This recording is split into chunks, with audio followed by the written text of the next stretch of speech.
Променливото време ги полни ординациите на педиатрите со болни деца. Течење на нос и кашлица се најчестите симптоми со кои се среќаваат лекарите.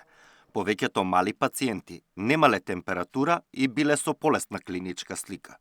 Во овој период многу се застапени горно-респираторните инфекции кај помалите деца, дури долно-респираторни се среќаваат, со блага симптоматологија, со нос течење, со кашлица, која често пати симптоматско ја лекуваме, од вирусен карактер или пак да речеме сезонски, поради нагломенување на температурата, зголемена влага, зголемена загаденост на воздухот, па ради тоа не наоѓаме ни вирус, ни бактерија. Иако времето е заладено, педијатарот Смугреска препорачува децата да не се затвораат дома веднаш од училиште, туку соодветно облечени да поминат време надвор.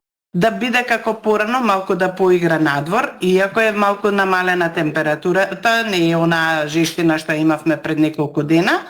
Значи потребно е свеж кислород, свеж воздух, да се има дома сготвена таза храна, да не биде онаа фастфуд храна, да детето обавезно физички има некои активности.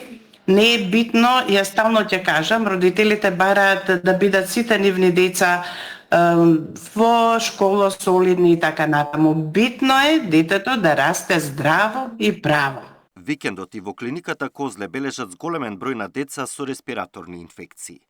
Александар Динев, Сител телевизија.